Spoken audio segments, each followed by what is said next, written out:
Hello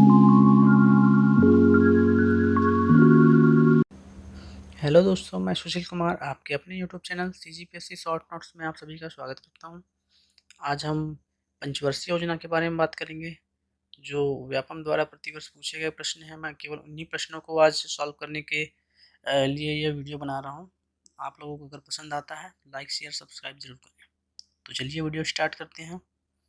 सबसे पहला question है, ग्रामीण अधोसंरचना में शामिल नहीं था। ठीक है, निम्न में से ग्रामीण अधोसंरचना में शामिल नहीं था। तो अगर गांव बनेगी, सड़कें आएंगी ही, वहाँ बिजली की व्यवस्था दी जाएगी ही, सिंचाई सुविधा भी दिए जाएंगे, लेकिन उसमें आवास निर्माण के लिए कोई भी योजना नहीं थी। तो इसका आंसर हो जाएगा ऑप्शन सी। ठीक है, चलिए नेक्स्ट देखते हैं। प्रधानमंत्री रोजगार सृजन कार्यक्रम में पात्रता में क्या सही नहीं है। ठीक है, सही नहीं है यहाँ बोल रहा है। तो देखते हैं, इसको सॉल्व करते हैं। 18 वर्ष से अधिक नहीं होनी चाहिए, सॉरी अधिक होनी चाहिए। ठीक है, न्यूनतम शैक्षणिक योग्यता मैट्रिक उत्तीर्ण, स्व सहायता समूह का सदस्य होना अनिवार्य है, समाज का एक सुव्यवस्थित सदस्य होना चाहिए, इस्टेब्लिश्ड। ठीक है, तो इसका जो ऑप्शन है ऑप्शन बी। ठीक है, न्यूनतम शैक्षणिक योग्यता मैट्रिक उत्तीर्ण यह अनिवार्य नहीं था प्रधानमंत्री रोजगार योजना में, क्योंकि ग्रामीण एरिया में बहुत लोग नहीं कम पढ़े लिखे रहते हैं। ठीक है, इसलिए इसका आंसर ऑप्शन बी हो जाएगा। चलिए नेक्स्ट देखते हैं। वर्तमान में कौन सी पंचवर्षीय योजना भारत में चल रही है। ठीक है, तो आप देखिए, ये क्वेश्चन 2018 में पूछा गया था। ठीक है, तो उसकी दृष्टि से ये क्वेश्चन बनाया गया था। तो 2018 में कौन सी पंचवर्षीय योजना चल रही थी, तो 12वीं पंचवर्षीय योजना चल रही थी। ठीक है, 12वीं पंचवर्षीय योजना के बाद ये योजना को बंद कर दिया गया था। ठीक है, ये 12वीं पंचवर्षीय योजना 2012 से 2017 के बीच चली थी। ठीक है, ये क्वेश्चन रिपीटेड क्वेश्चन है। ठीक, तो इसका डिटेल यहाँ नीचे दिया गया है। अब देखिए, वर्ष 2016-17 में कौन सी पंचवर्षीय योजना पूरा हुआ। ठीक है, तो इसका भी आंसर 12 हो जाएगा, क्योंकि ये क्वेश्चन सेम है। ठीक है, सेम क्वेश्चन है। अभी मैंने जैसे बताया कि 2012 से 17 में हमारे पास 12वीं पंचवर्षीय योजना चली, उसके बाद बंद हो गई। इसका आंसर ये देखिए डिटेल में दिया गया है। ठीक है, नेक्स्ट देखते हैं। प्रथम पंचवर्षीय योजना का मुख्य उद्देश्य क्या नहीं था। ठीक है, तो ये देखिए, कृषि प्रथम पंचवर्षीय योजना के लिए था। ठीक है, ये सभी पंचवर्षीय योजना पहली पंचवर्षीय योजना के लिए थी, लेकिन त्रिऔद्योगिकीकरण जो थी वो द्वितीय पंचवर्षीय योजना के लिए थी। प्रथम पंचवर्षीय योजना हेराल्ड डोमर विकसित मॉडल था। ठीक है, और द्वितीय पंचवर्षीय योजना जो पीसी महाल नोबिस के नेतृत्व में हुआ था, मतलब मॉडल जो था पीसी महाल नोबिस था। ठीक है, तो ये जो थे त्रिऔद्योगिकीकरण, वो जो था द्वितीय पंचवर्षीय योजना में था। ठीक है, चलिए नेक्स्ट देखते हैं। ये देखिए, यहाँ भी डिटेलिंग किया गया थोड़ा सा। प्रथम पंचवर्षीय योजना 1951 से 56 तक चला, जो हेराल्ड मॉडल पर आधारित था। इसमें कृषि पर ध्यान केंद्रित किया गया था। ठीक है, चलिए नेक्स्ट देखते हैं। 14वें वित्त आयोग द्वारा केंद्रीय डिवोजिबल पूल में राज्यों के शेयर को बढ़ाया गया। तो इसका आंसर यहाँ साइड में दिया गया है। 14वें वित्त आयोग के अध्यक्ष YV रेड्डी थे, जिन्होंने राज्य के लिए करों के शेयर में 32 से 42% कर दिया। तो उसका आंसर ऑप्शन बी हो जाएगा। ठीक है, अगर आपको आंसर देखना भी होगा ऑप्शनल के लिए, MCQ के लिए, तो नीचे में आंसर दिया है। मैं लास्ट में इसका स्क्रीनशॉट दे दूंगा, आप इसको MCQ के लिए यूज कर सकते हैं। ठीक है, चलिए नेक्स्ट देखते हैं। भारत में कौन सी संस्था समाप्त कर दी गई है। ठीक है, तो योजना आयोग जो है 1 जनवरी 2015 को समाप्त कर दी गई, उसके जगह में नीति आयोग को लाया गया। ठीक है, तो इसका आंसर ऑप्शन बी हो जाएगा। चलिए नेक्स्ट देखते हैं। स्वतंत्रता के पश्चात निम्नलिखित में से किस योजना द्वारा सिंचाई तथा उद्योग क्षेत्रों में शासकीय निवेशों की अनुशंसा की गई? तो ये देखिए, इसका आंसर हो गया बम्बई योजना।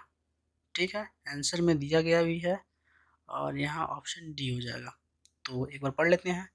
बम्बई योजना 1944-45 में प्रकाशित हुआ, जिसे भारत के 8वें प्रमुख पूंजीपतियों के वर्ग ने तैयार कर दिया।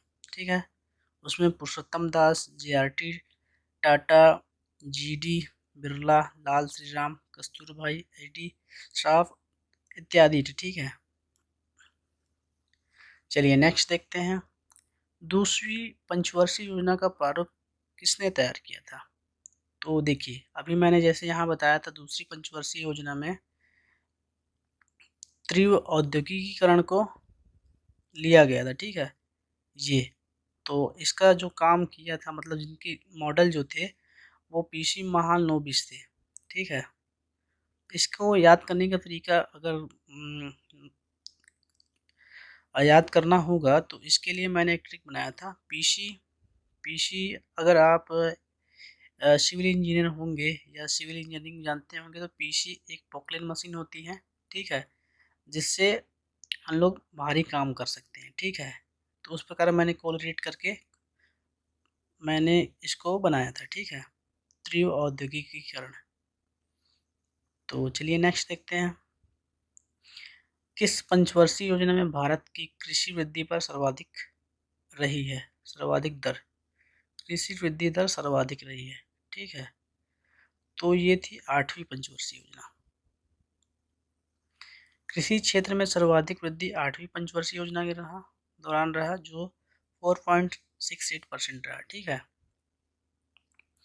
चलिए नेक्स्ट देखते हैं। नाबार्ड की स्थापना निम्नलिखित में किस योजना अवधि में की गई? तो ये 6वीं पंचवर्षीय योजना में की गई थी। तो इसका आंसर हो जाएगा ऑप्शन बी।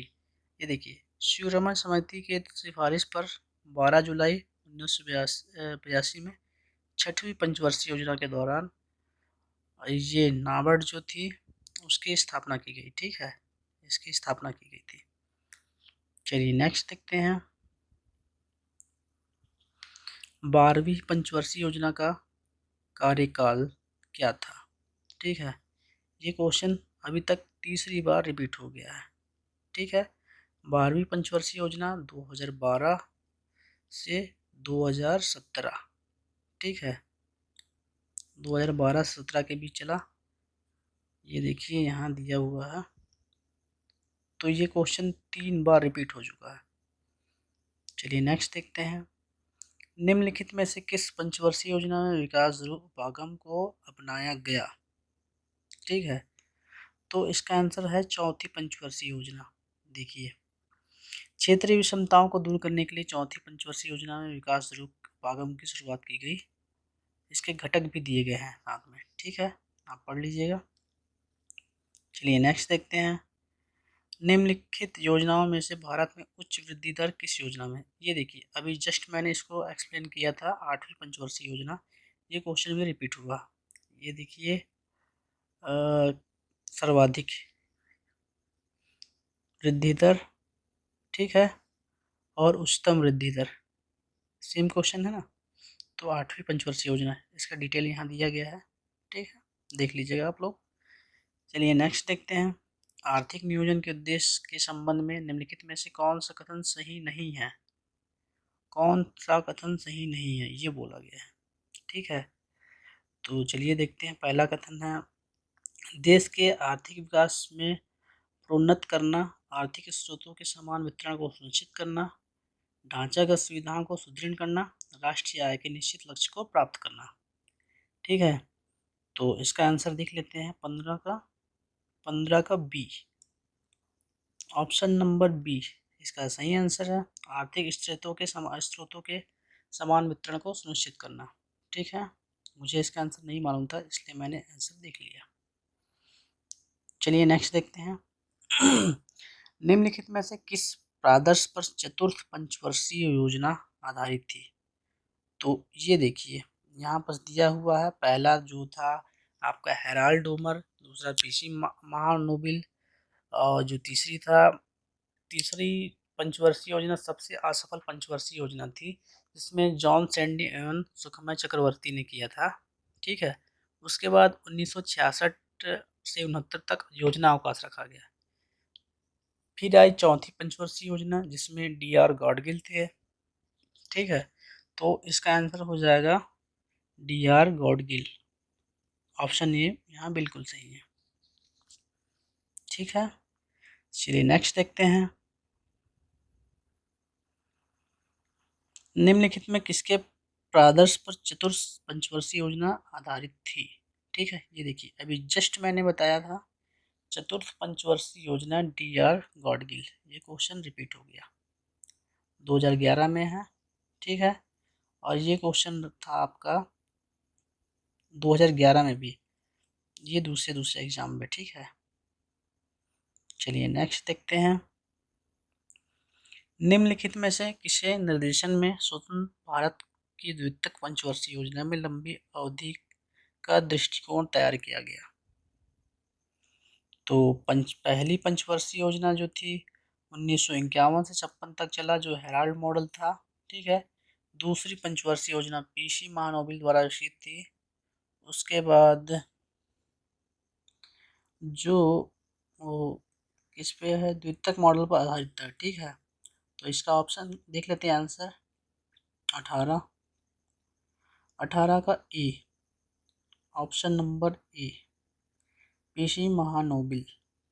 द्वितीयक पंचवर्षीय योजना के बारे में यहाँ बोल रहा है, तो पीसी महानोबिल। ठीक है। इसका आंसर पीसी महानोबिल हो जाएगा। इसका आंसर यहाँ भी दिया गया है। ठीक है। चलिए नेक्स्ट देखते हैं। इस क्वेश्चन को थोड़ा समझने में प्रॉब्लम हुई, इसलिए आंसर मुझे देखना पड़ा। अब फिर मैंने यहाँ गौर किया कि द्वितीय पंचवर्षीय योजना दिया है, तो द्वितीय पंचवर्षीय योजना पीसी महानोबिल ने किया था, नोबिस ने किया था। ठीक है। चलिए नेक्स्ट देखते हैं। किस योजना का प्रारंभ वास्तव में द्वितीय पंचवर्षीय योजना से हुआ? भारतीय योजना के वास्तुकार कौन थे? तो इसका आंसर हो जाएगा भारतीय योजना के वास्तुकार पंडित जवाहरलाल नेहरू, आई थिंक। ठीक है। देखते हैं 19 नंबर का आंसर, 19 का डी, सॉरी 19 का डी पीसी महानोबिल है। ठीक है।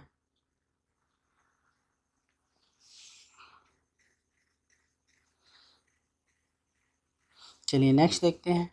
12वीं पंचवर्षीय योजना 2012 से 17 में घरेलू उत्पादन की वृद्धि दर भारत में अनुमानित है। 12वीं पंचवर्षीय योजना में 8% है। ठीक है।